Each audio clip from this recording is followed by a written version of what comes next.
Bismillahirrahmanirrahim. Alhamdulillahirabbil alamin wassalatu wassalamu ala asyrafil anbiya'i wal mursalin wa ala alihi washabihi ajmain. Rabbi shrah li sadri wa yassir li amri wahlul 'uqdatam min lisani yafqahu qawli. Terima kasih dua orang pengacara majlis kita untuk sesi town hall hari ini, dan seperti mana yang telah pun disebut tadi, kehadiran tetamu-tetamu VIP kita yang telah pun bersama kita di Barisan Harapan hari ini, kehadiran tuan-tuan dan puan-puan amat-amat menyerikan majlis untuk hari ini. Tepukan juga untuk semua tetamu-tetamu VIP kita. Baik, semua anda yang hadir ke Town Hall dari sesi pertama sampai sesi kedua masih lagi terus setia bersama kita. Kita nak tanya, sukses dari Unimap, adakah masih lagi bersemangat untuk bersama di Town Hall ni? Ya. Sukses dari UiTM, ada lagi tak di sini? Lawan sama kuat, sama hebat. Ini wakil-wakil ataupun mereka yang akan menjadi pengawas Malaysia di masa akan datang. Jiwa kepolisian seperti yang saya katakan tadi membara dari awal-awal lagi. Semoga anda akan terus menjadi penyambung warisan kerja polis ni di masa akan datang, insya-Allah. Baik, tetamu-tetamu semua yang hadir, tuan-tuan dan puan-puan, kita telah pun bersama dalam sesi yang pertama tadi membicarakan tentang pelbagai cerita, tentang pelbagai perkara yang menjadi masalah kita di dunia maya sekarang ini, dan sememangnya masalah yang tidak henti-henti, malah semakin bertambah, semakin hari semakin bertambah. Seperti mana yang pernah dikatakan oleh Ketua Polis Negara Tan Sri Razaruddin Husin, bahawa beliau sendiri bimbang dengan peningkatan kes-kes jenayah di negara kita di Malaysia ini, tambahan pula dengan wujudnya AI yang lebih pintar dari manusia itu sendiri. Katanya saintis AI sendiri bimbang dengan kewujudan AI ni. Saya, Datuk, bila saya dengar kata-kata Tan Sri Ketua Polis, saya pula teringat macam filem Arnold Schwarzenegger pula, Terminator.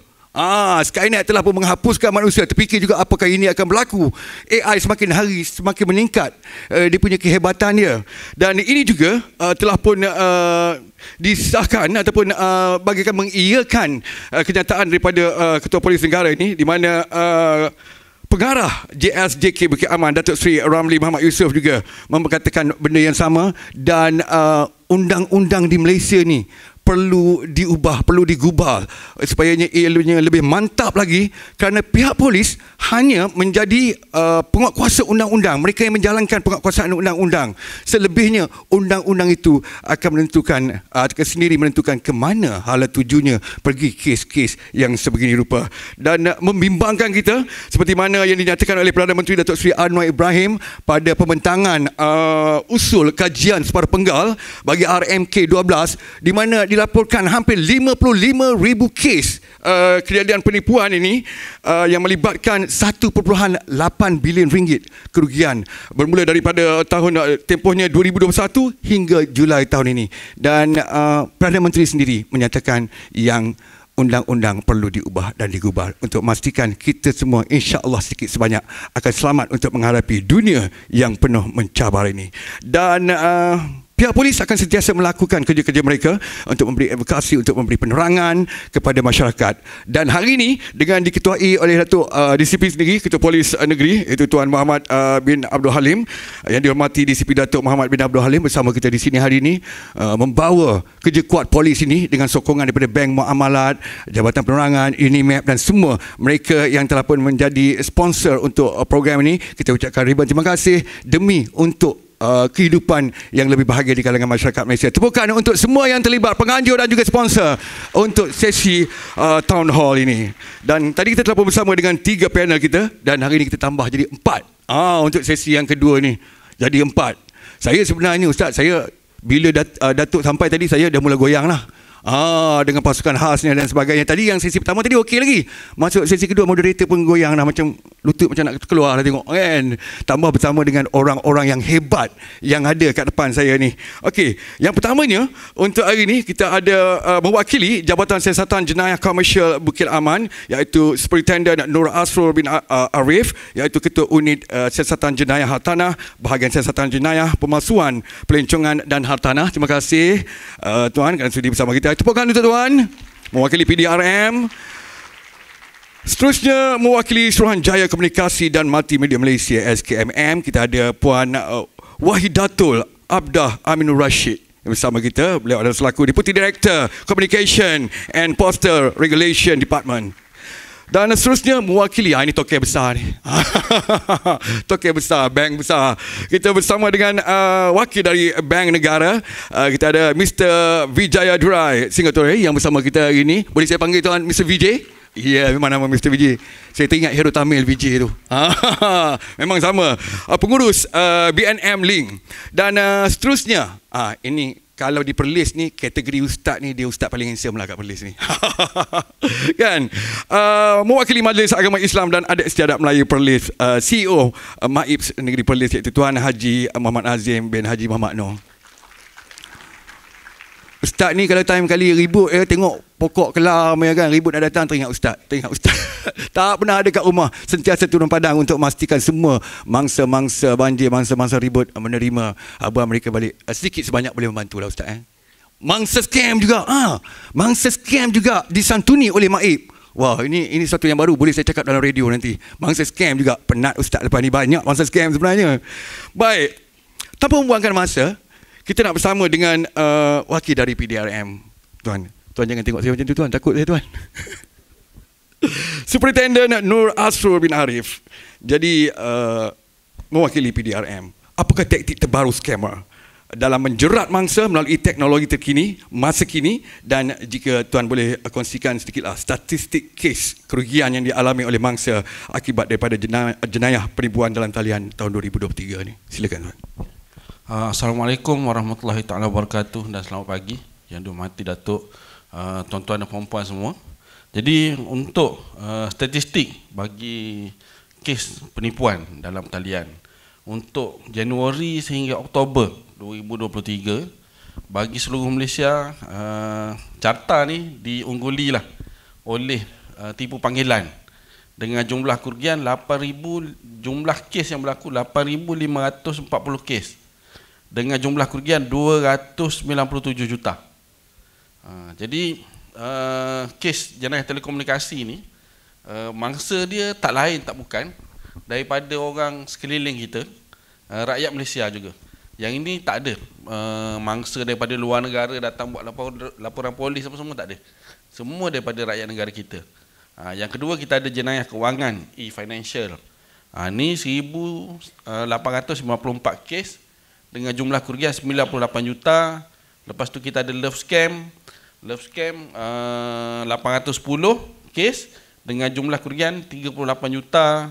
Lepas tu kita ada e-dagang. E-dagang ni selalunya belian atas talian ataupun tawaran kerja.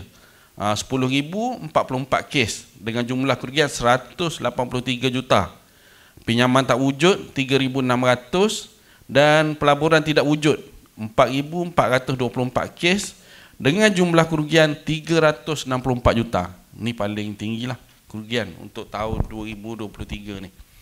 Dan taktik terbaru antara yang terkesan daripada ringkasan jenayah harian, kes-kes yang dilaporkan, yang kita lihat banyak sekarang adalah phishing.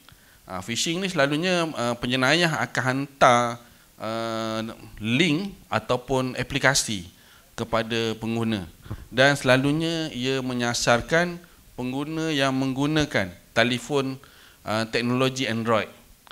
Dia akan hantar fail APK Android Package Kit ni kepada mangsa, dan dia akan minta mangsa untuk memasang ataupun memuat turun perisian berkenaan, dan aplikasi berkenaan berupaya untuk membaca ataupun melihat apa yang dibuat oleh mangsa dalam peranti digital yang digunakan. Selain daripada itu, kita ada juga tawaran kerja sambilan. Ini selalunya dia menyasarkan golongan muda ataupun mereka yang mencari kerja. Dia iklankan di media sosial tawaran kerja separuh masa. Dia suruh komen, like ataupun share sebarang posting di media sosial. Dia buat grup WhatsApp ataupun Telegram dan dia akan masukkan mangsa dalam tu. Jadi bila mangsa berminat untuk buat kerja tu, dia akan minta mangsa supaya bayar terlebih dahulu, bayaran komitmen untuk melaksanakan kerja. Dan pada permulaan kerja tu dilaksanakan, selalunya mangsa akan dapat hasil daripada penugasan yang dibuat, sehinggalah ke satu peringkat nilai kerja tu bertambah tinggi. Jadi bila mangsa bayar dengan banyak, penyenayah akan menghilangkan diri. Dan yang terakhir sekali yang kita lihat pada masa sekarang, kes-kes WhatsApp ataupun Telegram, akaun aplikasi berkenaan digodam oleh mereka yang tak bertanggungjawab, yang mana benda ni sebenarnya dilakukan dengan cara yang agak mudah. Penyenayah akan sasarkan nombor telefon mangsa yang dia nak ceroboh ataupun dapatkan maklumat tu, dia masukkan dalam aplikasi yang digunakan dan kod 6 digit daripada aplikasi berkenaan akan dihantar kepada telefon mangsa. Jadi bila mangsa serahkan kod 6 digit tu, aplikasi Telegram ataupun WhatsApp yang dimiliki oleh mangsa akan diambil alih oleh penyenayah ni. Jadi penyenayah akan hantar kepada senarai kenalan ataupun contact list ni, selalunya dia nak pinjam duit ataupun dia cuba ambil alih akaun yang seterusnya. Dan kebanyakan pelaku ni adalah daripada sedikit luar negara tetapi menggunakan rakyat Malaysia sebagai keledai akaun. Baik, Tuan, paling banyak sekarang yang berlaku sampai macam saya katakan tadi di sesi pertama, sampai orang nak terima jemputan kenduri pun dia tak berani dah. Sebab APK ni dihantar dan sebagainya. Jadi kalau tadi kita mendengar melalui cyber security, penerangan tentang APK. Jadi daripada pihak PDRM ni tentang APK ni supaya yang hadir hari ni boleh jelas lagi. Okey, untuk Android package kit ni memang dia akan sasarkan pengguna yang guna telefon Android. Cuma yang selalu kita nasihatkan para pengguna supaya memasang perisian antivirus pada telefon bimbit yang digunakan, supaya sekiranya kita diminta untuk melayari laman web palsu ataupun memuat turun perisian yang tidak sah, sistem pertahanan yang ada pada peranti digital yang kita gunakan tu dia akan halang. Konsep dia macam kita ada macam rumah lah. Kan, dekat rumah kalau dulu kita tak nak orang pecah masuk apa semua, mungkin kita pasang jeriji, ataupun kalau lagi klasik mungkin ada yang letak ikan puyuh, tak nak orang pukau. Tapi sekarang kita letak perisian antivirus pada telefon kita ni supaya boleh halang anasir-anasir yang kita tak ingin tu masuk. Macam mana Tuan boleh teringat ikan puyuh pula? Baik, Tuan, job scam. Okey, di negeri Perlis ni, ataupun di sebelah kira job scam berlakulah di Malaysia ni lah. Jadi macam mana sekarang ni keadaannya, seperti yang tersadai lagi di Myanmar dan sebagainya? Okey, untuk tipu tawaran kerja yang melibatkan perdagangan manusia ni, selalunya sedikit-sedikit ni dia akan tawarkan iklan kerja di media sosial, menawarkan kerja-kerja yang kononnya bergaji tinggi di luar negara, khusus untuk golongan muda. Jadi dia akan buat proses temuduga terlebih dahulu. Jadi dia akan lihat penampilan orang ni macam mana, boleh bercakap telefon ataupun tidak. Jadi bila nampak mangsa ataupun bakal operator ni berminat, dia akan bawa ke satu lokasi di mana-mana saja dalam Malaysia, dan dia akan minta penama berkenaan untuk melakonkan ataupun melaksanakan proses panggilan. Proses panggilan ni memang untuk menipu rakyat negara kita lah. Jadi perdayaan dia ada pelbagai, dan bila nampak kebolehan operator berkenaan, mereka akan sediakan tiket, dan kalau perlu visa, dan mereka akan bawa pergi ke luar negara. Dia habiskan modal dia dululah untuk mendapatkan dia punya tujuan. Memang modus operandi yang dibuat oleh sedikit-sedikit ni bukan saja di Malaysia tapi di negara lain juga memang sebegini.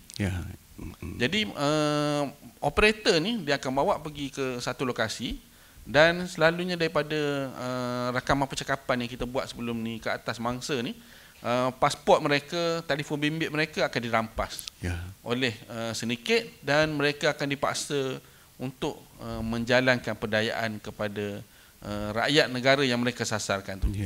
Dan mereka pun ada KPI. KPI dia berapa dalam sehari, berapa orang kena telefon dan berapa keuntungan daripada hasil perdayaan yang perlu diperolehi. Jadi kalau tak capai itulah mungkin kena pukul, kena seksa. Jadi bila dah tak ada upaya untuk tinggal di negara berkenaan tu, baru dia akan dapatkan bantuan lah daripada kerajaan. Baik. Terima kasih Tuan. Jadi adik-adik kita dengar betul-betul ya tentang job scam ni yang sekarang tengah berlaku sekarang ni. Masih ada lagi yang tersadai dan kerajaan cuba untuk bawa mereka pulang. Jangan ingat tak ada SPM tak apa. Gaji 7,000, 8,000 sebulan. Siapa tak nak? Tapi cuba fikir logik dia tu kan, tak perlu kemahiran apa-apa, gaji yang tinggi. Orang yang kerja 25 tahun gaji tak sampai 8,000 ni, yang B40 ni kan. Jadi kita kena fikir dengan lebih logik untuk anda lebih selamat dalam hidup yang penuh dengan penipuan ni. Terima kasih Tuan. Nanti kita datang untuk soalan yang kedua nanti. SKMM Puan Wahidatul Abdah Aminur Rashid. SKMM ni kalau tadi sesi pertama tadi KPDN. KPDN ni antara orang yang dekat dengan masyarakat. Apa sikit-sikit barang naik, barang turun, semua KPDN kena. Sekarang ni SKMM. Setelah rancak dalam media sosial sekarang ni, memperkatakan macam-macam cerita, macam-macam berlaku dalam dunia di media sosial sekarang ni. Ada berlaku fitnah, ada berlaku penipuan dan sebagainya kan. Tak apa Puan, saya tak tanya lebih-lebih. Saya balik pada asal. Baik, apa peranan yang boleh dimainkan oleh pihak SKMM dalam menangani isu jenayah penipuan di era teknologi digital? Nasib baik dia balik-balik ke penipuan tu kan. Kalau masa 3R tu saya nak tutup terus, tutup kamera terus, bahaya. Alright, terima kasih Tuan Moderator. Salam sejahtera, Assalamualaikum tuan-tuan dan puan-puan yang dihormati sekalian. Alright, panggil saya Wahidah je. Panjang nama saya kan? Panjang. Penat juga nama. Alright. So, macam kita dah ada penguatkuasa. Kan? Polis. Kita dah ada bank negara, kan, paling penting sekali buat kewangan ni, bank dan apa semua. Kita ada bahagian agama yang menjaga kita punya ketenteraman. Kalau MCMC ni macam Tuan Moderator bagi tahu tadi, kita lebih kepada telekomunikasi lah. Sebab scam zaman sekarang ni dia dah pergi digital. Kalau dulu bukan kata tak berlaku, secara normal fizikal berlaku. Cuma sekarang dia dah move kepada platform digital. Alright, sebab dekat dunia digital ni kita tak kenal siapa kita. Kadang-kadang contohlah Tuan Asrul pun tak letak nama dia, betul? Letak nama anonymous. Tuan VJ pun letak nama sendiri ke? Tak. Ustaz pun tak kan? Allah sekali dengan bin. Susah. Kalau macam adik-adik ni saya percaya ada yang anonymous kan, betul tak? Letak nama sendiri tak? Tengok. Kita golongan yang Z ke bawah. Yes. Alright. So kita biasanya sangat anonymous. Kita takkan letak nama betul kita penuh. Ini satu contohlah. Alright. So basically peranan MCMC untuk penipuan dalam talian ni, kita lebih kepada sokongan dari segi teknikal. Alright. Kita ada akta yang mana di bawah akta kita, Akta Komunikasi Multimedia 1998, kita akan melaksanakan tindakan sekatan. Sekatan sama ada dari segi macam tadi Tuan Moderator bagi tahu kan, dekat sosial media ni dia bergantung, konteks dia besar. Alright, kandungan tu kadang-kadang ada bentuk palsu, sebab scam pun termasuk dalam palsu, dan kita boleh charge di bawah section 233. Dan macam tadi Tuan Asrul ada bagi tahu, banyak dah naik pergi WhatsApp, Telegram. Alright, so this is the platform yang kita tengah look into. Cakap bahasa Melayu pula, bahasa Inggeris pula. Boleh ke mix ni? Alright, tak maaf kalau tersasul sikit masuk bahasa Inggeris ni. Alright. Sebab dah biasa lah, dengan izin. Sebab kita memang kalau boleh buat masa ni kita memang melaksanakan sekatan, sama ada panggilan ataupun SMS yang biasa. Ini yang biasa, normal call macam kita telefon kita kena charge tu kan. Yang itu panggilan biasa. Maksudnya kalau tuan-tuan, puan-puan call kepada adik-beradik, saudara mana, sekarang ni semua dah free. Kalau dulu charge sekali panggil. So sekarang ni panggilan-panggilan ini bersifat free. That's why kenapa scammer dia memang akan guna. Sebab dia memang akan guna panggilan yang macam Tuan Asrul bagi tahu tadi, dia akan making a call dekat mana-mana orang pun, sebab dah free kan, tak ada kena charge. Dan diorang pula bersifat anonymous. Bila anonymous, you tak tahu siapa yang call you, unless kalau memang you ada store dia punya nombor telefon dalam you punya phone. Betul? Kalau tak ada, tiba-tiba you dapat daripada nombor Malaysia, contoh 03011019. Tapi tiba-tiba first when you receive the call, dia adalah berbentuk robotik. Perasan tak? Betul? Betul. Kita panggil IVR. Alright, the voice recording punya sistem. Yang mana bila ada bentuk IVR ni, confirm scam. Sebab bank dia tak akan telefon menggunakan IVR. Bank dia memang orang dia sendiri yang akan call, dan dia tak akan minta you bagi you punya nama, IC, account number, apa-apa saja maklumat dia tak akan minta. Dia sendiri yang akan maklumkan, okey, adakah you Puan Wahidatul Abdah, nombor IC sekian-sekian perlu jawab ya atau tidak. Betul ya Tuan Vijay? Dia minta you sahkan sahaja berdasarkan transaksi yang asal, iaitu confirm dah call scam tadi. Kalau untuk SMS, yang tu kita pun peranan kita salah satu kita melaksanakan tindakan sekatan. Baru-baru ini pada bulan Mac, MCMC ada mengeluarkan arahan 3 konten yang dilarang untuk disebarkan, termasuk individu ataupun bisnes.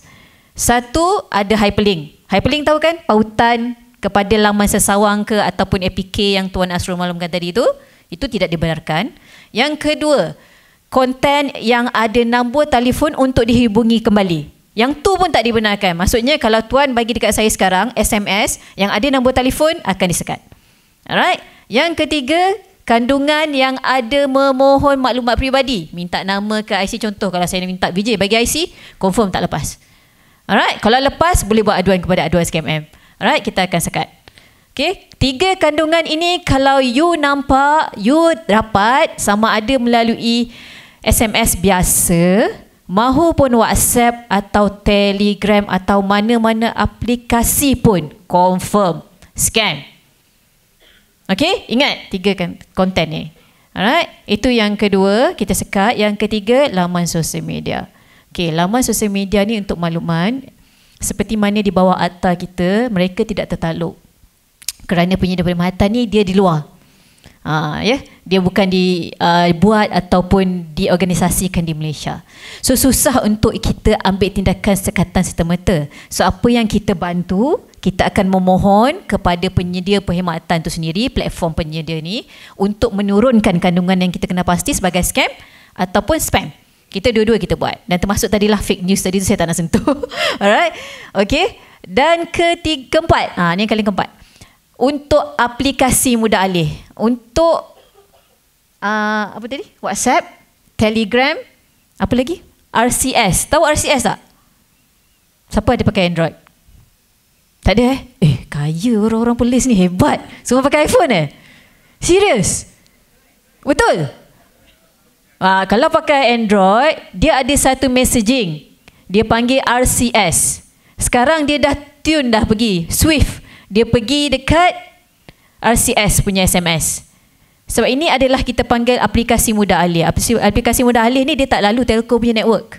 Dia akan terus pergi dekat you punya own data. Sebab you dah register Gmail kan.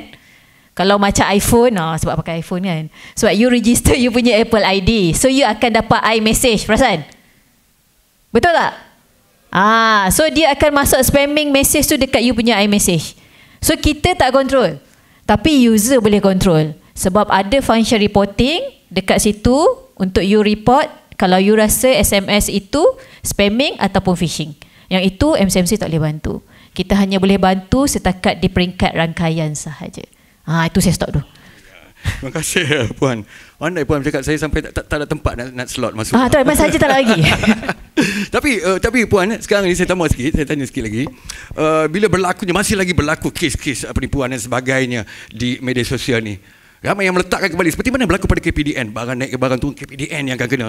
Kau KPDN, ambil kau. Sekarang ni SKMM di media sosial. Banyak ada suara-suara netizen yang berkata ini SKM tak buat kerja, SKM ni, SKM tu lemah dan sebagainya. Apakah Puan akan mengiyakan itu? Kita tak lemah. Kita kuat. Tapi persoalannya, mampukah citizen menerima? Bukan mencabar, bukan. Kalau ikutkan, kita boleh melakukan. Tapi kita kena timbal balik balance. Sebab digital ini adalah untuk kegunaan semua. Dia memudah cara kan. Takkan dah disebabkan nilai setitik kan. Kita nak tutup semua rangkaian. Which is memang dia membantu kan untuk kita memudahkan segala bentuk kerja. Contoh, kalau kita nak pergi dekat bank dulu kan, nak keluarkan duit, nak bagi dekat anak, contoh, anak dekat Perlis, mak ayah dekat Kuala Lumpur kan, kena masuk CDM, pergi ATM machine. Sekarang ni online je. Kalau kita sekat semua bentuk platform orang kata pak atas talian ni, tak kesusah balik. Kita go back kepada old school punya style, pergi dekat CDM, masuk duit, cucu duit kan, keluar balik, hantar. Ada yang pakai post dulu kan, ingat tak, nak duit, nak transfer, hantar post. Lagi ada pula isu post scam pula, orang hijack kita punya parcel tu dapat. Dulu ingat lagi tuan kan, masa mula-mula kes kita orang yang pertama, ingat lagi credit card punya scam. Orang hijack credit card, ambil. Kalau kita go back to the old school punya style, ada isu lain juga. That's why kita kata kalau kita nak kekang, susah. So kita kena balance, sama ada kehidupan yang fizikal sekarang ni yang bukan dalam talian dengan dalam talian, kita kena sama balance kan, supaya kita masih lagi boleh, orang kata apa, mengenjoy apa dia tuan bahasa Melayu, menikmati menikmati kemudahan, menikmati kemudahan yang memang kita nak kan. Jangan makan nyamuk bakar kelambu lah. Itulah dia kan. Okey, terima kasih puan dengan penerangan itu. Dan itulah yang diperkatakan tentang SKMM sekarang ni, yang kita apa yang berlaku dalam dunia sekarang ni, dalam dunia maya semua berkaitan dengan SKMM kan, cyber security dan sebagainya. Baik, itu yang besar kita. Mr. Vijay dari Bank Negara Malaysia. Banyak apa sahaja yang berkaitan sekarang ni, penipuan seperti yang saya katakan tadi lah, penipuan apa yang berlaku sekarang ni, masalah yang berlaku semua kerana duit. Semua kerana duit. Jadi ulasan pihak Bank Negara Malaysia mengenai kesilapan ni ataupun kesalahan ni, dan juga sekarang dengan trend keldai akaun ni. Kedai akaun yang semakin hangat diperkatakan ni. Jadi apakah langkah pencegahannya daripada pihak BNM? Terima kasih tuan. Saya sebelum tu nak kongsi dulu tentang keldai akaun. Kita kena faham apa tu keldai akaun. Semua faham tak keldai akaun tu apa? Jangan salahkan keldai. Dia bermula dengan perkataan mule drug, keldai dadah, di mana orang ketiga digunakan untuk membawa dadah. Jadi keldai akaun ialah di mana akaun pihak ketiga digunakan untuk mengambil wang-wang haram. Jadi kenapa keldai? Keldai ialah seekor binatang di mana walaupun beban diletakkan berkali ganda daripada berat badan dia, dan suruh dia jalan, dia ikut je dia jalan, dia tunduk je. Jadi keldai akaun ialah di mana akaun seseorang tu disalahgunakan, dia menurut perintah scammer. Ada beberapa keadaan. Ada yang kata dia mangsa, dia tak tahu pun akaun dia salahgunakan. Dan ada yang tahu, ada yang dia terima pendapatan, terima sewa. Jadi kita sebagai pengguna kewangan ni, kita yang perlu kuatkan perisai diri, perlu fikir. Contohnya, kalau kita pergi KFC, beli snack plate, kita kena bayar kat KFC atau McD? KFC. Keadaan scam ialah di mana beli dari KFC tapi disuruh bayar kat McD. Dan ramai tak fikir, ramai buat juga. Itu adalah keadaan di mana mangsa kehilangan duit ke dalam akaun keldai. Pemilik akaun tu ialah pemilik akaun keldai. Salah pemilik akaun keldai ke? Jawapannya ya. Ada peruntukan undang-undang yang mengatakan kita perlu tahu apakah duit, apakah source, sumber duit yang kita terima ke dalam akaun. Jadi tanggungjawab kita menjaga akaun kita. Contoh, kalau kita ada rumah dan kita sewakan rumah tersebut, orang yang menyewa rumah kita, kalau dia buat aktiviti tidak bermoral, contoh buat pelacuran kat rumah tersebut, polis masuk buat rush, siapa yang akan kena? Tuan rumah tu akan disoal. Persoalannya ialah adakah tuan rumah bertanggungjawab sedar apakah aktiviti yang dijalankan? Sama seperti akaun. Kalau akaun milik kita, kita perlu bertanggungjawab, kena tahu duit apa yang keluar masuk dari akaun kita.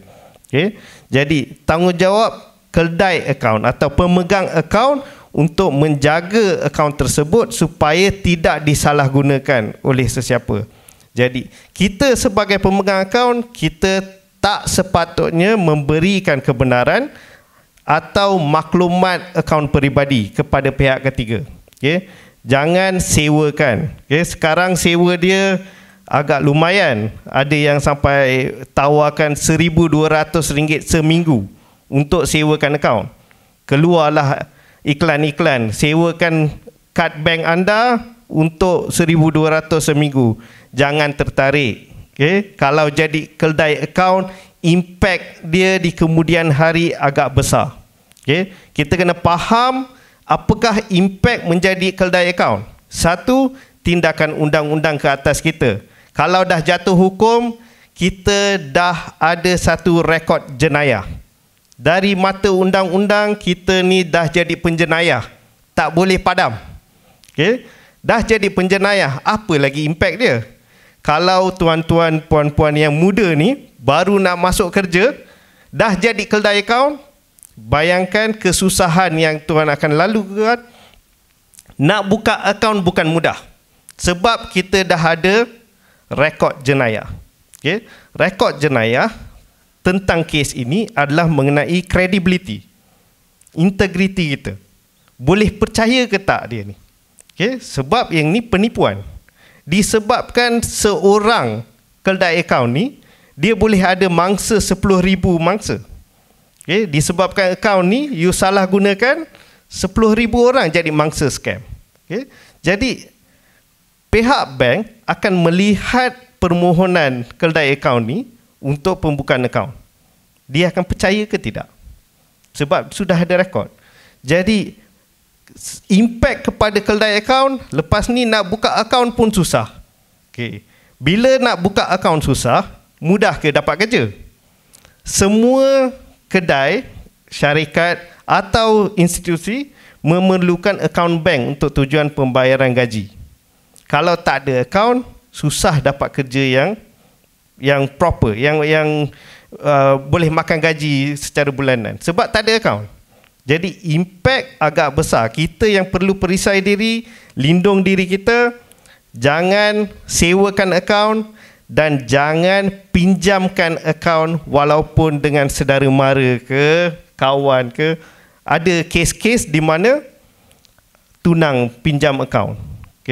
Bila tunang pinjam akaun digunakan, lepas tu putus tunang pula. Penggunaan akaun tu dah untuk tujuan lain, motif lain. Jadi yang akan sengsara ialah pasangannya. Jadi akaun ialah macam cap ibu jari kita, milik kita. Jangan nak kongsi-kongsi. Jangan pinjam-pinjam, tak ada perkataan kesian untuk pinjaman akaun ni. Yang tu mengenai kedai akaun, tuan. Okey, terima kasih. Terima kasih. Saya tertanya lagi, macam ada yang pinjam akaun, dia pihak bank memerlukan duit sementara untuk duduk dalam akaun. Jadi dipinjam, dimasukkan dalam akaun tu untuk duit sementara. Tu macam mana, tuan? Pinjamkan akaun untuk tujuan sementara? Untuk sementara. Ya. Tak ada konsep macam tu, tuan. Dia akaun ni adalah milik kita. Kita kena tahu sumber dan tujuan.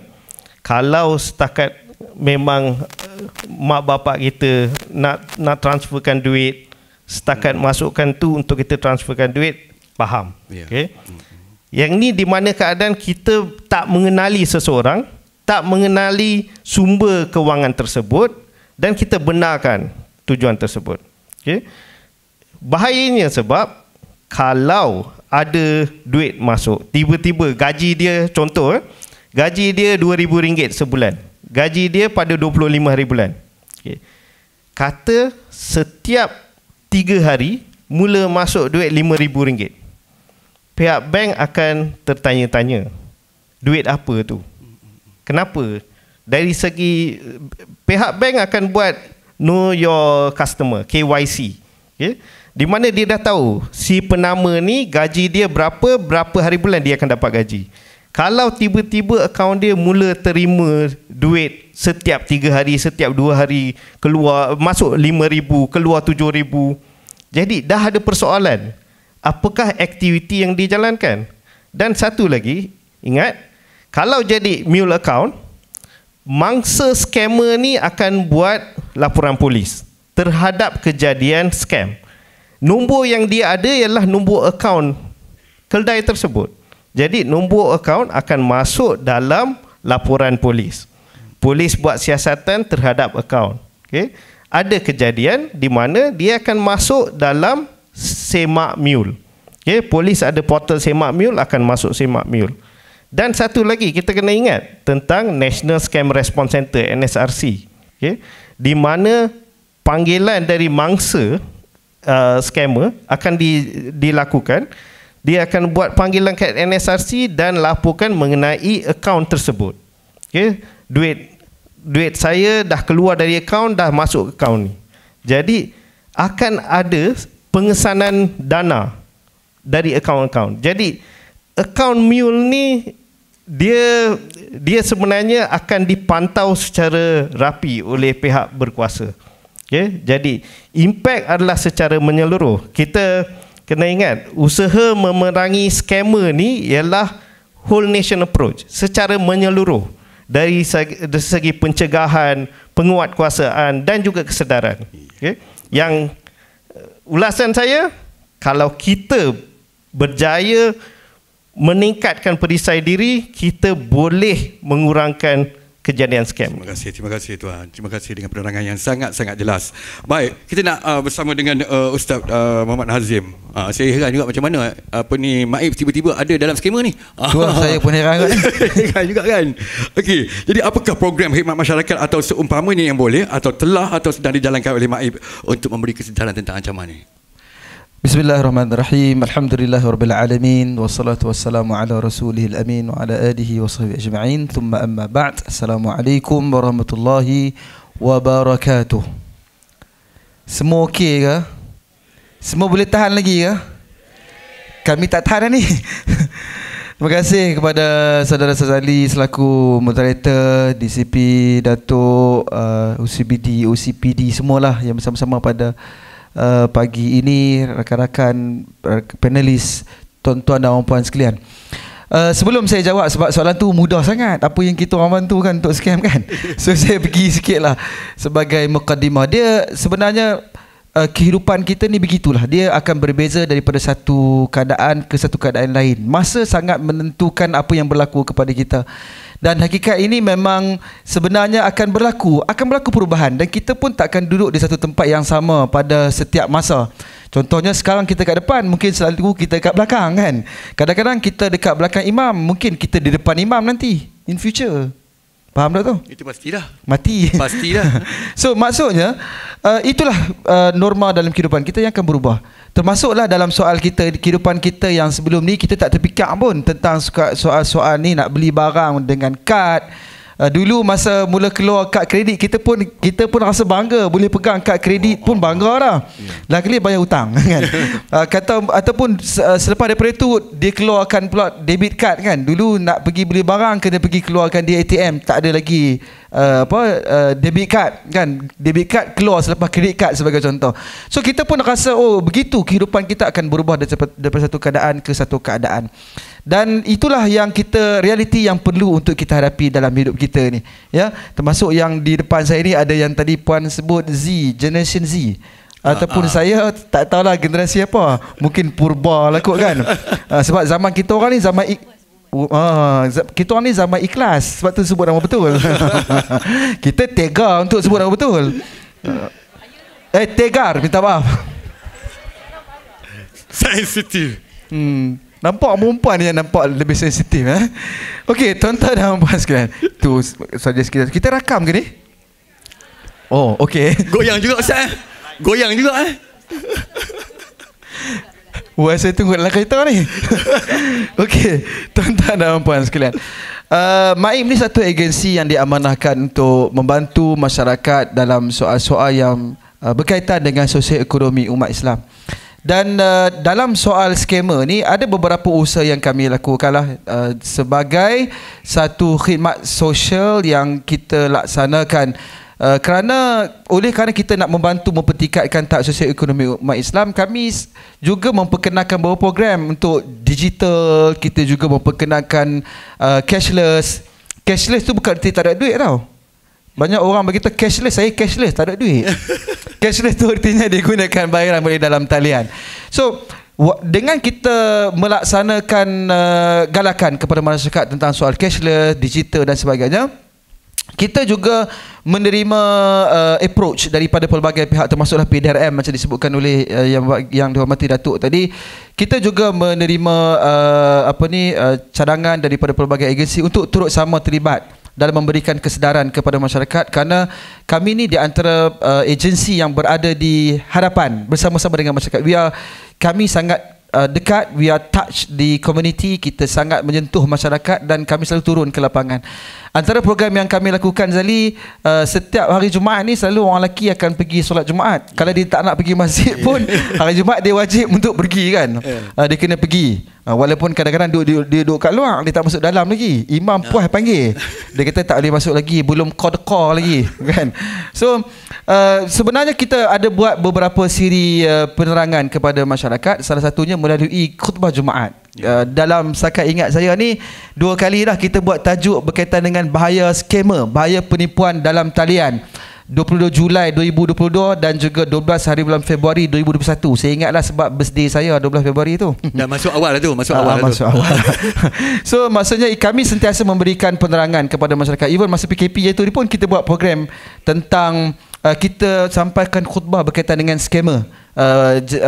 Bahaya penipuan dalam talian. Sebab rupanya mungkin Tuan Bat boleh confirmkan, memang ketika mana zaman PKP itu paling banyak kami menerima maklumat berkaitan dengan penipuan mangsa dalam talian. Tak tahulah sebab apa. Mungkin sebab masa tu mungkin banyak orang yang mula sedar tentang perkhidmatan dalam talian, ataupun yang kedua sebab banyak ada duit. Sebab apa tahu? Sebab KBWSP bagi sikit, kemudian kerajaan bagi sikit, bantuan-bantuan pun ada, tak payah keluar rumah, dan banyak yang mungkin orang terlibat dengan isu-isu sedemikian. So itu antara yang kita buat. Yang kedua, kita ada program yang kita turun ke lapangan. Kita namakan sebagai, tadi Datuk ada sebut, kita buat program Bangun Jiwa. Bangun Jiwa ni kami akan share kepada asnaf setiap kali kita menyampaikan sumbangan kepada mereka. So around 140 asnaf yang kami kumpul sebelum kami berkayu basikal mengiringi duli yang terhormat oleh Tuanku Raja Muda Polis. Kami akan sampaikan program-program kesedaran, termasuklah isu-isu yang berkaitan inilah kita sampaikan. Dan insyaAllah mungkin future kita boleh buat enhancement kepada program-program tersebut.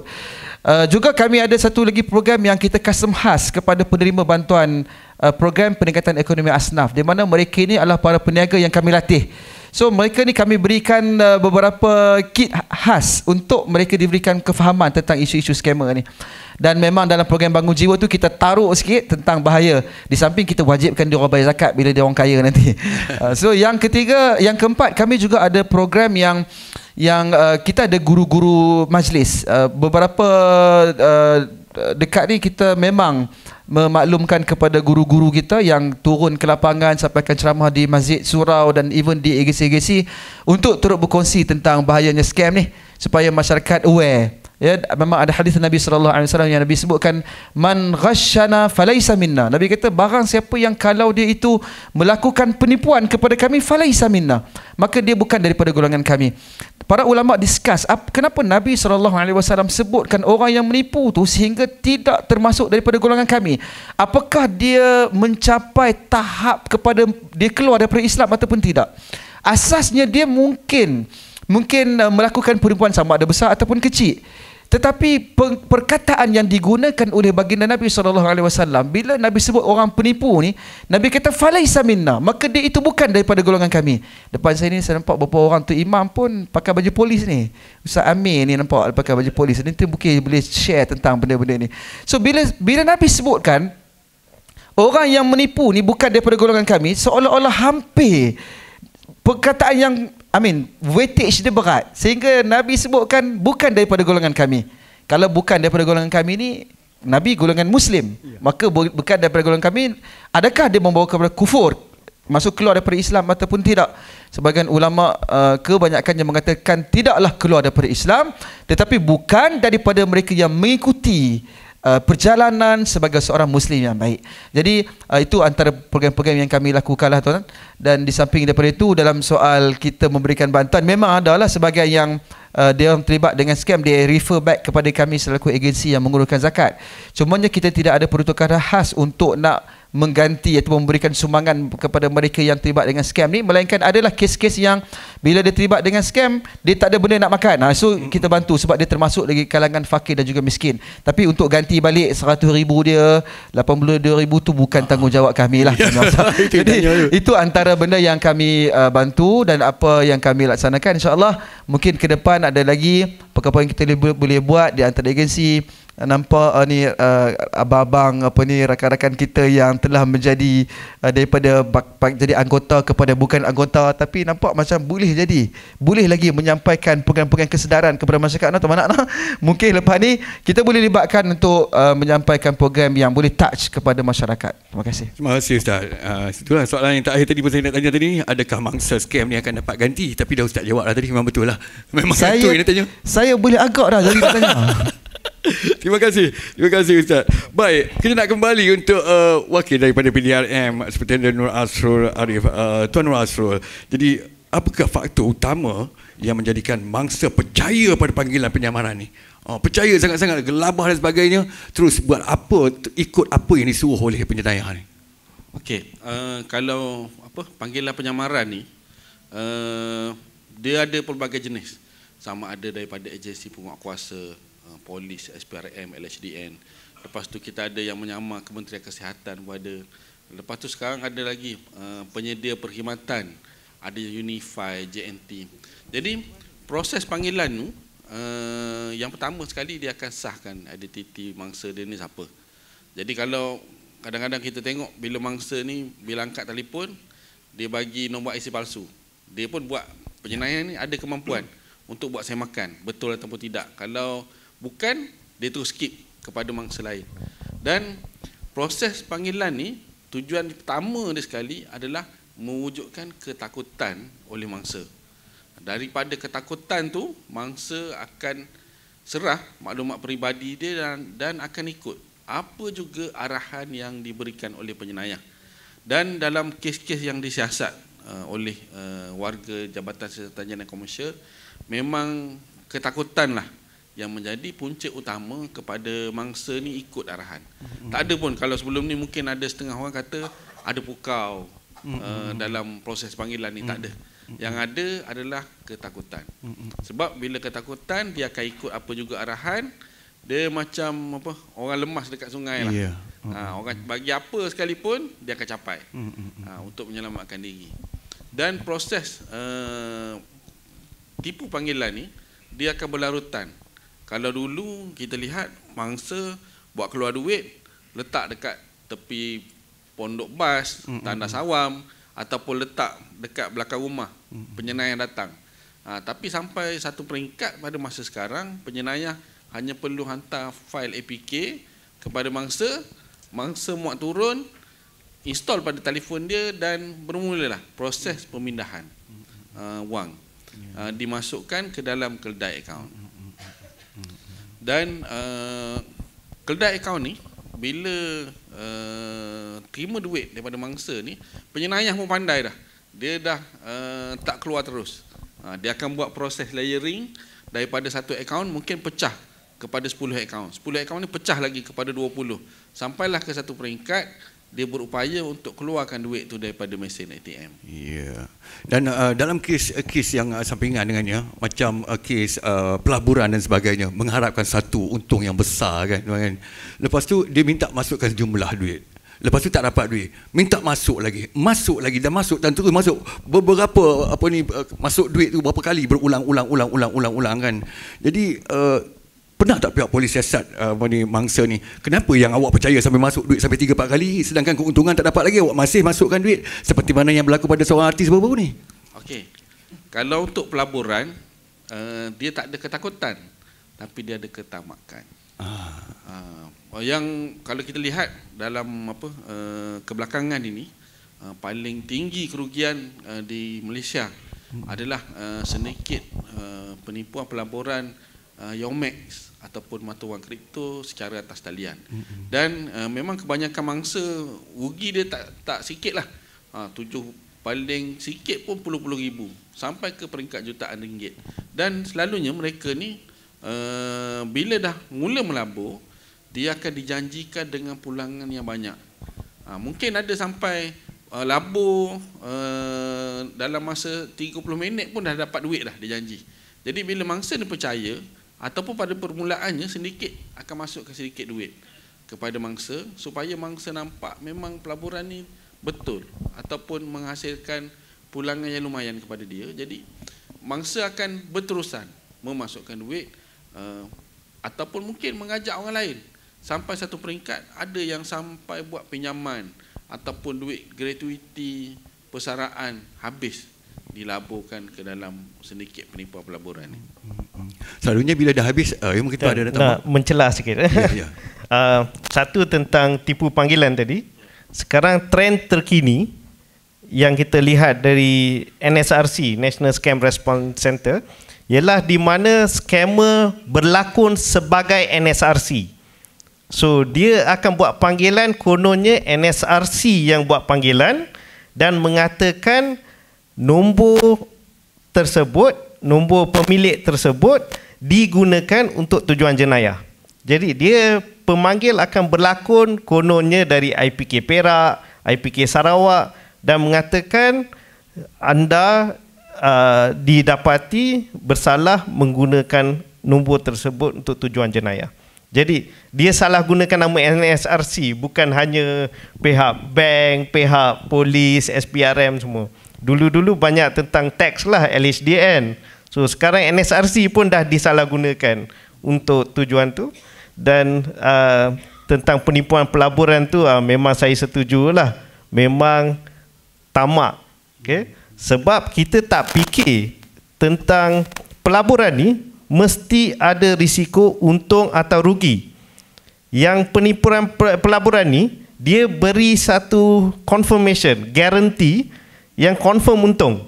Dan untung tu dalam masa setengah jam, dalam masa 3 jam. Masuk 300 dalam 3 jam jadi 3,000.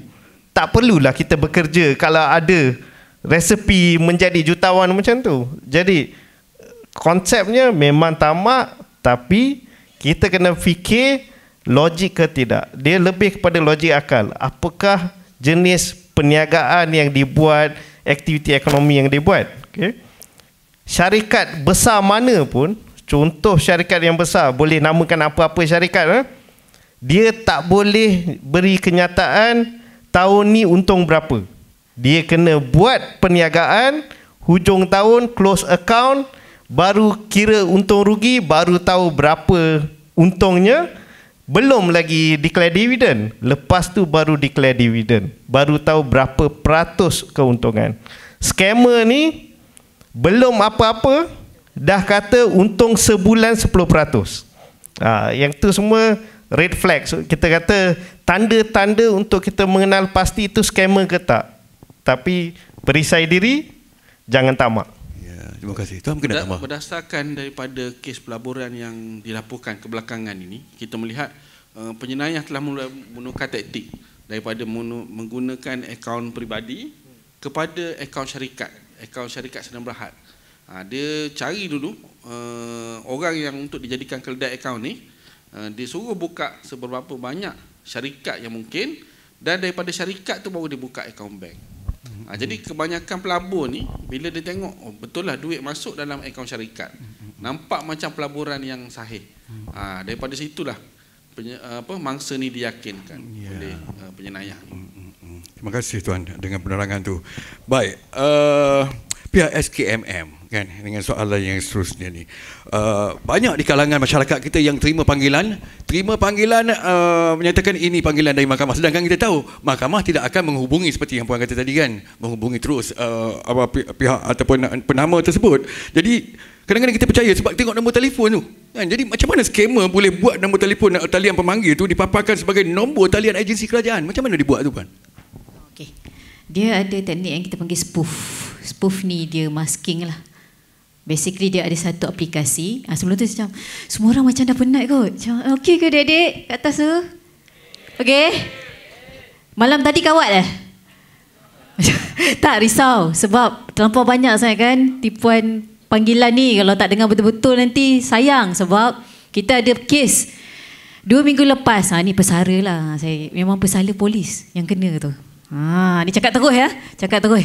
Dia baru je pencen. 2 minggu lepas kena mak sebab kawan dekat MCMC juga. So memang dia memaklumkan kepada saya, ni pesara polis, memang dia kena. Daripada satu panggilan saja, dia memang percaya betul dekat aunty ni. Aunty tu memang baik. Dia punya menipu panggilan macam tadi lah. Kata dia daripada wakil daripada bank. Alright. Tapi panggilan yang telefon tu, nombor telefon tu, kalau ikutkan sebenarnya mungkin ada yang menggunakan teknik spoofing tadi. Tapi buat masa sekarang, dulu kita ada isu back in 2017 kan Tuan Asrul, memang kita ada isu yang mana dia spoof betul-betul nombor IPD, nombor bank negara, nombor MCMC, semua agensi kerajaan digunakan. Tapi kita dah menambah baik sistem sekatan kita dan kita boleh identify sama ada nombor ni spoof atau tidak menggunakan aplikasi yang saya cakap tadi. Sebab aplikasi ni mudah dan boleh di-download di mana-mana aplikasi App Store, macam Apple Store ke, Android pakai apa Google Play. Maaf tak pakai. So pakai tak faham kan? Saja nak bagi tahu tak. Saya bukan riak Ustaz. Tak maaf. So basically dia boleh download secara free pun. Dan saya boleh menggunakan nombor telefon orang lain untuk menelefon siapa-siapa sahaja. Contoh, saya nak gunakan VJ, dendam konon kan, geram dekat dia. Tipulah Tuan Asrul. Saya cakap, Tuan, saya ni tak ada duit ni, pinjam boleh? Tuan ingatkan, tapi saya tak boleh lah cakap dalam bahasa Indian kan, lain pelik. Tapi kita ada teknologi AI yang Tuan bagi tahu tadi. Betul? Kita memang nampak ancaman. Di mana teknologi AI ni dia boleh mengubah suara kita menjadi sebiji macam kita. Itu memang sangat bahaya ancaman sekarang. Dan boleh menggunakan deepfake, menggunakan satu teknologi yang mengubah wajah saya jadi Tuan VJ. Boleh. Saya ada video sebenarnya yang saya nak tunjuk, tapi itulah sebab tak boleh kan. Nanti kalau sebab saya tak tahu title moderator nak tas pasal AI. Kalau tak saya nak share lah video tu. Ini adalah emerging trend untuk threat yang kita nampak. Memang teknologi AI ni bagus. Macam saya cakap tadi, dia memang memudah carakan. Tapi pada masa yang sama, mengancam jika disalahgunakan. Alright? So teknologi spoofing, AI, memang itulah kita punya ancaman sekarang di peringkat telekomunikasi, supaya untuk kita war-warkan yang ini adalah berbentuk spoof ataupun masking. Di mana kalau perasan, ni saya nak bagi tahu teknik dia, red flag macam Tuan VJ bagi tahu tadi. Apabila anda menerima panggilan start daripada 03, 01, 019, perasan tak dekat bawah tu dia ada tulis daripada mana? Perasan tak? Tak? Betul ni. Cuba tengok dekat phone sekarang. Even kalau jadi history pun, bawah tu dia ada cakap call coming from Malaysia, call coming from African. Kalau tak ada kawan dekat Afrika, tak payahlah angkat. Kan? Gigih nak angkat ni. Kalau ada tak apalah. Kalau contohlah, kalau saya ke Tuan Asrul, Tuan VJ, Tuan Moderator, Ustaz pergi overseas, you all tahu kan, memang anticipate call daripada overseas, tak apa. Tapi bila you dapat call tu start daripada 03, dia biasa dia ubah. Sekarang ni since kita boleh identify spoofing tu, dia ubah 1-2 number je. Kalau macam kat bank negara, dia ubah nombor tu macam kosong, sebenarnya 8. Tapi dia ubah kosong. Sebab bila kita tengok sekali imbas, kita nampak macam confirm bank negara ni. Sebab kita dapat banyak kes daripada bank negara. Bila kita check kali, kita ini nombor bank negara ni bukan. Ada 1 nombor je berubah. Sama macam link phishing. Kalau guna bank, perasa tak Maybank, dia tukar 1 digit je. Supaya bila you klik link tu, portal tu nampak macam Maybank. Tapi link tu dia ubah 1 je. Dia punya angka tu kadang-kadang. A tu mungkin sebelum ni Arial, jadi Times New Roman. Kat situ je dia play around. Supaya memang victim ni bila tengok tu macam, betul lah ni Maybank ni, confident. Masukkan ID dengan password, terus dapat dekat scammer. Yang tu tadi, yang Tuan Asrul bagi tahu tadi tu, link phishing tu. Sebab in a way kita tanpa sedar, kita tidak melakukan tindakan yang pertama sekali. Berhenti sebentar, semak dahulu. Sebab link phishing ni satu je. Kalau nampak ikon yang macam padlock tu, yang kunci rumah tu kan, pasal tak? Kita tak pasal? Kita tak pernah transfer online ni. Bagi cash je. Oi, kayu tu. Zaman sekarang pakai cash lagi Tadi Ustaz kata dah cashless dah. Bawa-bawa tak ada duit. Betul? Selalu tak transfer duit online? Selalu kan? Okay, perasan tak yang padlock punya ikon tu? Itu confirm secure punya website. Kalau tak ada yang tu, ni salah satu dia punya triggering. Kalau nak tengok confirm ke tak, padlock tu. Alright, itu untuk portal. Tak ada ke? Ada. Alright. Yang kedua, panggilan yang saya bagi tahu tadi, make sure tengok bawah tu, kalau call tu coming from outside daripada Malaysia, confirm scammer, tutup. Alright, walaupun 03. 011, kalau you tak anticipate any call dan dia datang daripada robocall, tutup. Confirm scammer. Alright. Okay. Tapi kalau you memang dah beli barang, kan sekarang ni kalau parcel hantar, dia akan call dulu, puan, saya dah sampai depan rumah nak hantar barang. Janganlah pula you call terus off ke, kan tak dapat barang. Sebab dah beli shopping mahal online kan, TikTok kan. Janganlah tutup. Maksudnya you memang anticipate call tu. Yang ketiga, SMS. Alright, SMS ni ada dua bentuk. Satu menggunakan mobile phone. Mobile phone confirm scam. Terus clear. Kalau daripada nombor telefon 011, 012, 03, email, apa lagi dia guna sekarang? Semua adalah scam. Short code ni yang paling penting. Short code ni 6 digit number yang start daripada 3 XXX, 6 XXX, 2 XXX. Pernah terima tak? Siapa yang tak pernah terima?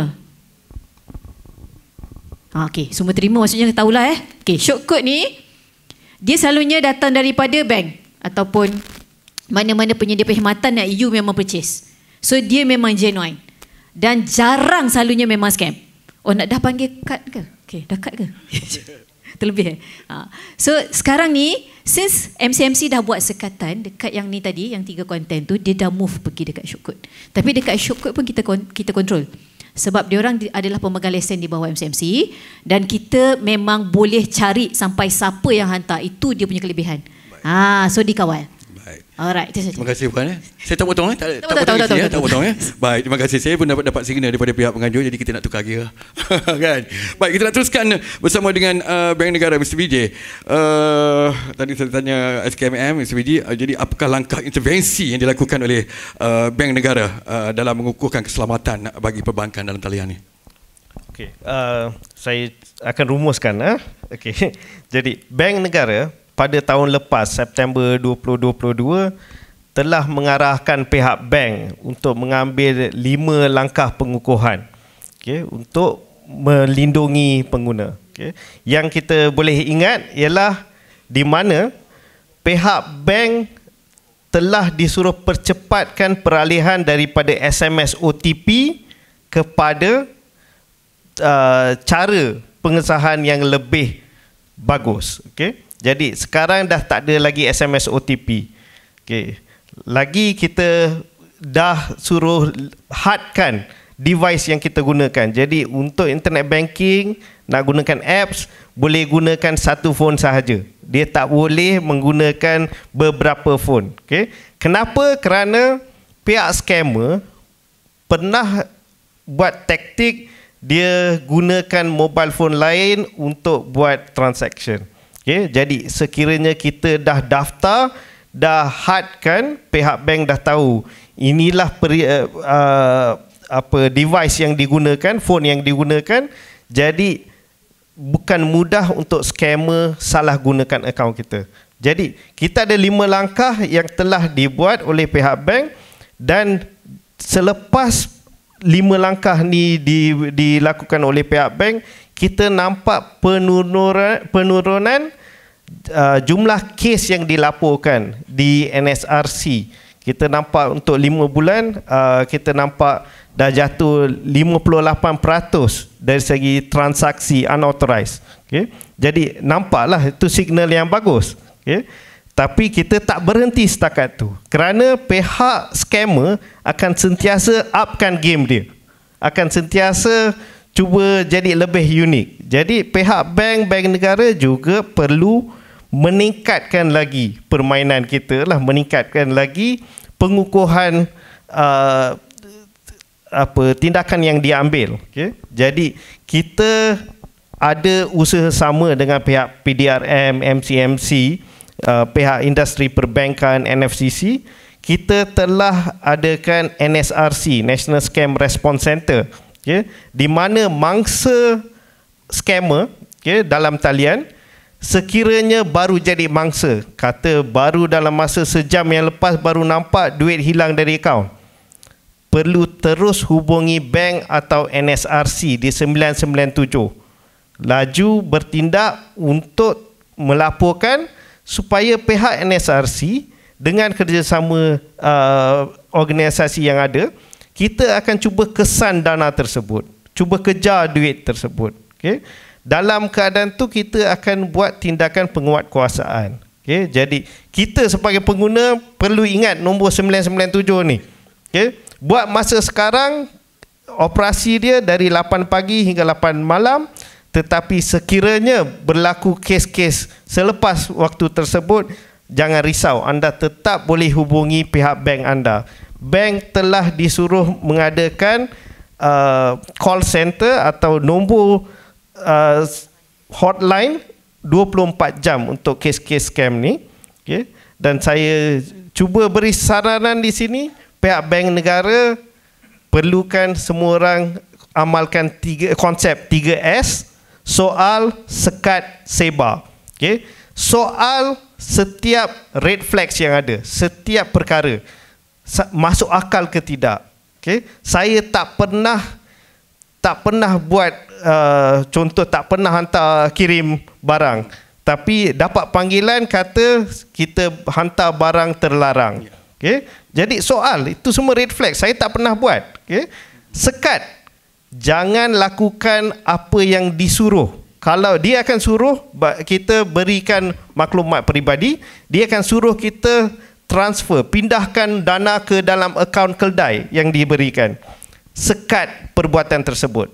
3, sebar, tolong kami untuk sebarkan maklumat ni kepada rakan-rakan kita, ahli keluarga kita dan kepada orang di luar sana supaya kita boleh bantu mereka menjamin keselamatan. Terima kasih. Terima kasih Tuan. Baik, sebelum saya nak teruskan dengan nasihat dan juga pesanan akhir daripada keempat-empat panel kita, saya nak teruskan dengan Ustaz Muhammad Azim. Ustaz, tolong bagi kesedaran sikitlah Ustaz pada bakal mangsa. Dia bukan mangsa lagi waktu tu, dia bakal mangsa kerana dia sedang merasa tamak untuk mendapatkan tawaran-tawaran ataupun keuntungan daripada hasil. Tadi Tuan Ustaz dah pun cerita bagaimana skamer ni dari sudut pandangan Islam. Jadi sekarang ni mangsa-mangsa yang bakal menerima keuntungan tu kononnya. Silakan Ustaz. Bismillah. Okey, dia tadi disebutkan oleh panel kita kan, dia ada dua sebab lah. Satu, orang yang terlibat dengan skamer ni kerana dia takut. Bila takut, dia punya pertimbangan tidak lagi logik. Tak logik sebab dia punya ketakutan. Ada orang bagi tahu sekian. Nama cik ni telah ada dalam senarai apa sekian. So kerana dia takut, so dia punya fikir dia telah jadi tak logik dan juga tidak lagi relevan. Yang pertama. Yang kedua, kerana kena makan. Dan inilah saya rasa benda yang sangat penting sebab saya banyak menerima maklumat-maklumat berkaitan dengan mereka yang apabila tamak ni akhirnya oleh kerana dia greedy, dia terlalu keinginan untuk nak mendapatkan hasil-hasil yang tertentu masuk dalam skim. Ada seorang kenalan yang saya dapat maklumat, dia dimasukkan dalam satu grup WhatsApp. Grup tu dia memang kebetulan dia pengkaji. Rupanya dalam talian ni memang setiap yang kita serve, setiap yang kita layari, setiap yang kita like, yang kita share itu menjadi trigger kepada pihak ketiga yang ingin membuat keuntungan di atas minat kita. One of my tak boleh cerita. Jadi juga. Seseorang yang saya kenali, dia selalu mengkaji berkaitan dengan pelaburan ni. Dia tahu tentang apa yang patut syarak, apa yang tidak patut syarak. So dia dimasukkan dalam satu grup di mana grup tersebut semua terdiri daripada orang yang konon-kononnya dapat share whatever yang dia rasa betul dari sudut ini pelaburan patut syariah, yang ini tidak patut syariah. Tapi rupanya daripada apa yang dilakukan, dia telah dimasukkan dalam grup scammer ni. Dan semua yang ada yang mungkin share begitu begini adalah juga merupakan scammer dan akhirnya dia berlaku kerugian. Okey, satu benda yang penting bila sebut tentang tamak ni, Allah SWT sebut dalam Al-Quran dalam surah At-Takatsur, Allah kata alhaakumut takatsur hatta zurtumul maqabir. Allah sebutkan tentang kita ini telah dijadikan sebagai orang yang alpa. Kita dialpakan oleh sifat kita yang at-takatsur, yang ingin bermegah-megah, yang ingin takatsur ni daripada perkataan kathir, iaitu banyak. Kita suka bila kita dapat sesuatu, kita rasa tak cukup lagi, kita perlukan lagi. Kita dapat sesuatu mungkin dah di tahap yang lebih baik, kita ingin lebih baik lagi. Itulah yang disebutkan oleh sesuatu patah, dia kata tidak ada yang lebih sempurna, lebih daripada sempurna. Kalau dah benda tu dah baik, kita nak cari lebih baik, maka dia akan menjadi benda yang nuksan, benda yang akan mengurangkan apa yang kita ada. Jadi sebab itu penting supaya kita mengelakkan satu sikap at-takathur, sikap kita nak berlumba-lumba, sikap kita untuk bermegah-megah dengan sesuatu yang kita miliki, dan akhirnya kerana ketamakan kita kerugian satu benda yang telah pun kita kendong. Sehingga Allah sebut dalam Al-Quran, hatta zurtumul maqabir, hingga kamu itu masuk ke dalam kubur. Dan manusia hanya akan sedar sikap ketamakan dia apabila dia masuk kubur. Bila dia masuk kubur ni, baru ketika itu dia sedar. Kalau sebelum ni orang ajak, contohlah kan, orang ajak dia pergi masjid, dia tak nak pergi lagi. Orang ajak dia, last kali orang terpaksa usung dia datang ke masjid. Dia sebelum ni masjid pun tak nak datang, tapi hari itu dia duduk kat depan sekali, depan imam, sebab dia jadi mayat. Imam telah mendirikan solat ke atas dia. So inilah satu benda yang diberikan peringatan oleh Al-Quran, dan saya rasa penting untuk kita semua mengelakkan satu sikap, iaitu sikap kita ini inginkan ketamakan, inginkan bermegah-megah, dan akhirnya sikap kita yang ingin bermegah-megah itu akan mengundang kepada kerugian kepada kehidupan kita. Terima kasih Ustaz. Baik, kita kembali dengan wakil dari PDRM sebagai penghujungnya lah, yang pusingan yang terakhir ni kan. Jadi orang kata apa, usaha yang dilakukan oleh pihak PDRM untuk mengekang semua perkara ini berlaku, dan apa pesanan seterusnya, pesanan kepada masyarakat ni, silakan. Okey, dalam usaha untuk menangani kes-kes jenayah komersial, terutama sekali penipuan dalam talian ni, kita ada menyediakan beberapa perkhidmatan lah. Antaranya yang kita panggil Semak Mule. Semak Mule ni salah satu database yang kita bangunkan sendiri, warga PDRM bangunkan, di mana setiap hari apabila pegawai penyiasat Jabatan Siasatan Jenayah Komersial buka kertas siasatan, nombor telefon dan juga nombor akaun yang digunakan oleh penjenayah ni akan dimasukkan ke dalam pengkalan data tersebut.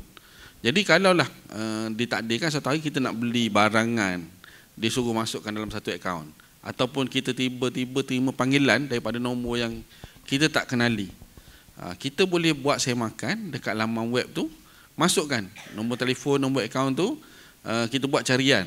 Kalaulah kedua-duanya ni ada terlibat dalam siasatan pihak polis dalam kes-kes jenayah komersial, pengkalan data tu akan bagi tahu para pengguna.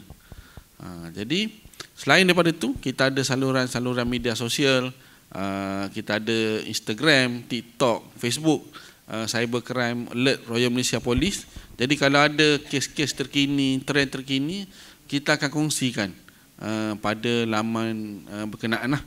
Dan kita giat mengadakan kerjasama lah dengan semua stakeholder, dengan Suruhanjaya Komunikasi Multimedia, Bank Negara, dan kita dapat kerjasama yang amat baik daripada pihak Bank Muamalat dalam menjalankan program-program pencegahan ni. Terima kasih Tuan. Dan SKMM sebagai yang terakhirnya, pesananlah supaya masyarakat ni lebih celik. Lebih celik dengan IT satu ni. Satu je saya nak minta, sebab kita dah buat enforcement, kita dah buat sekatan, kita dah buat campaign awareness. Ustaz pun dah membantu memberi pencegahan. Saya minta satu, kontrol kita punya own device dan keinginan kita untuk berkongsi di sosial media. Sebab macam Ustaz bagi tahu tadi, ini adalah satu punca. Sebab orang ketiga ni, dia belajar untuk mengenali siapa anda. Melalui mana? Media sosial. Sebab anda yang berkongsi di mana rumah anda, di mana anda selalu berada, siap share, betul? Location semua ada di mana-mana. Sebab kita sendiri yang nak, betul, untuk kenangan, contoh kan, kita share gambar kita share video kita, lokasi kita berada di sekarang, contohlah macam ni sekarang live kan, so diorang dah tahu dah I dekat mana, so dia dah penetrate dah, dia ni nanti minggu depan dekat mana. So maksudnya scammer dah boleh tahu, dah boleh agak you di mana. Bila you masuk sosial media, perasan tak, you baru je niat, tiba-tiba dah betul, nak beli baju tidur contoh. Sebab sebenarnya dia dah kaji. Di sosial media dia ada satu algoritma yang mana dia boleh kaji pattern penggunaan you macam mana. That's why berhati-hati, keep it for yourself, privacy. Jangan terlebih overshare. Itu sahaja. Terima kasih Puan, terima kasih. Dan Tuan Vijay, sebagai terakhirnya, sedikitlah pesanan untuk masyarakat ni menghadapi suasana APK dan sebagainya. Silakan Tuan. Okey, secara rumusan, kalau dulunya, kalau tengok rupa macam saya, orang kata penjenayah. Okay. Sekarang dengan dalam talian mungkin dalam talian kita tak tahu rupa penjenayah tu macam mana. Okay. Sebab kita ada threat, maksudnya bahaya tu boleh datang dari mana-mana sahaja. Kita yang perlu jaga diri. Okay. Kalau dapat panggilan dari orang yang tak dikenali, jangan layan. Hentikan panggilan tersebut.